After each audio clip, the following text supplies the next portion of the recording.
Na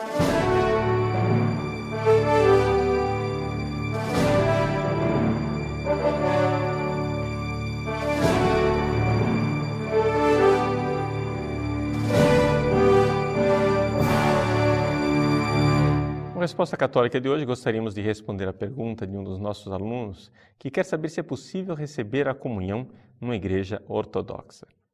Bom, antes de tudo, vamos deixar bem claro.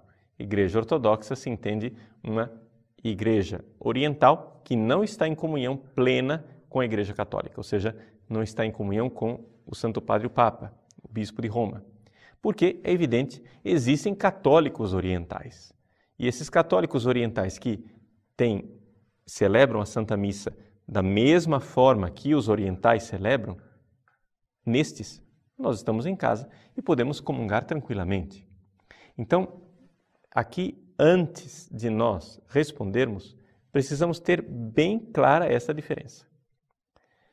A pergunta não é se eu posso comungar numa igreja de rito oriental, porque é evidente, é possível comungar numa igreja de rito oriental, mesmo eu sendo latino.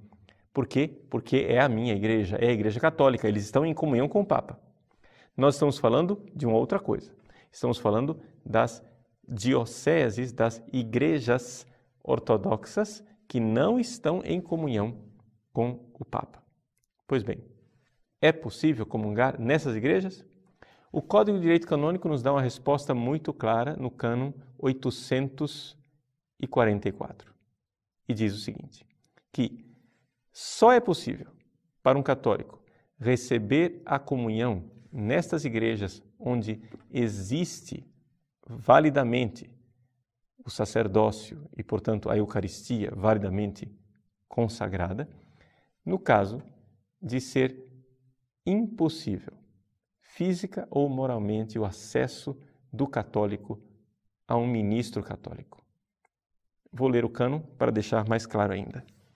Sempre que a necessidade o exigir, ou verdadeira utilidade espiritual o aconselhar, e contanto que se evite o perigo de erro ou indiferentismo, é lícito aos fiéis, a quem for física ou moralmente impossível dirigir-se a um ministro católico, receber o sacramento.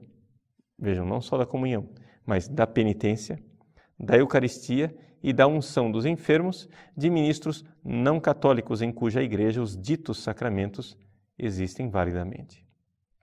Então, trata-se de igrejas onde estes sacramentos são válidos, ou seja, igrejas que têm a sucessão apostólica. Por isso, está respondida também uma outra pergunta.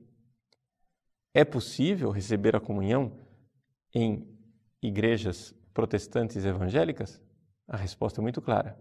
Não. Definitivamente não. Por quê? Porque ali esses sacramentos não são válidos. Não há verdadeira comunhão eucarística porque não há sucessão apostólica nas igrejas evangélicas protestantes. Mas, padre, não é ofensivo dizer isso? Mas não sou eu quem estou dizendo.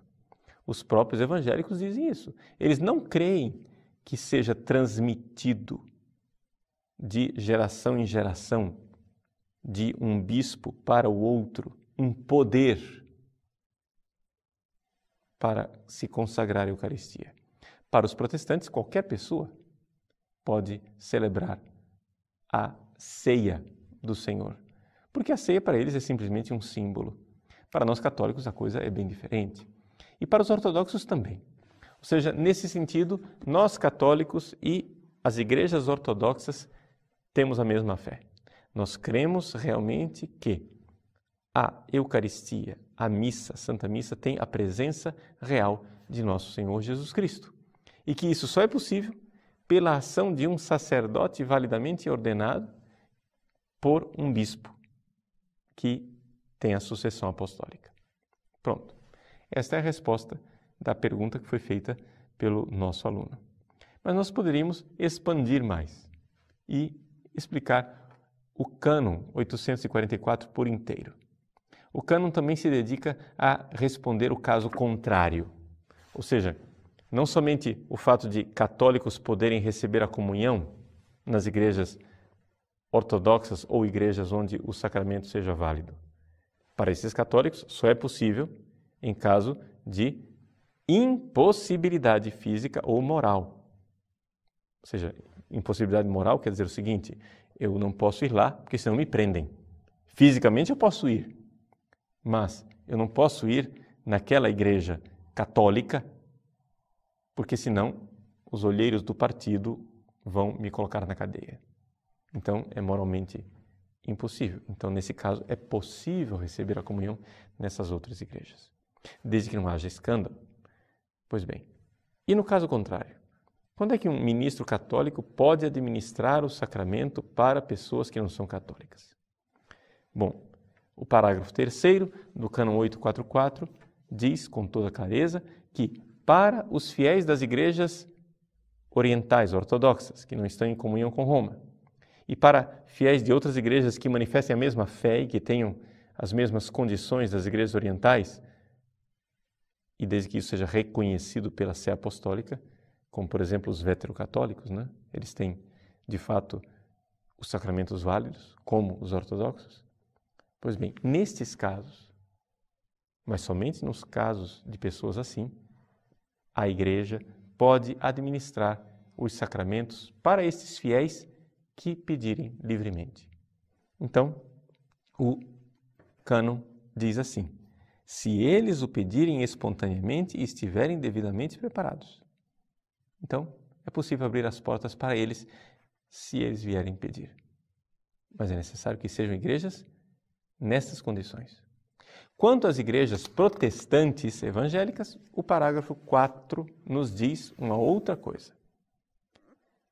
Para eles, só é possível administrar os sacramentos em perigo de morte e em circunstâncias especialíssimas. Vejam, diz assim: se urgir outra grave necessidade.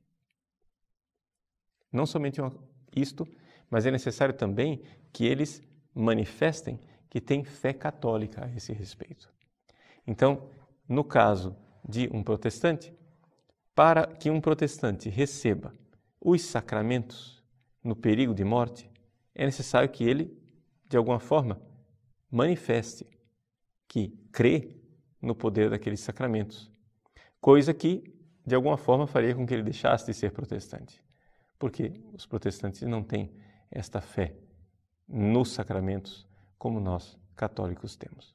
Então, assim, está mais ou menos respondida a sua pergunta a respeito da intercomunhão, ou seja, aquilo que antigamente se chamava de communicatio in sacris, essa possibilidade de se receber sacramentos em outras igrejas que não a Igreja Católica.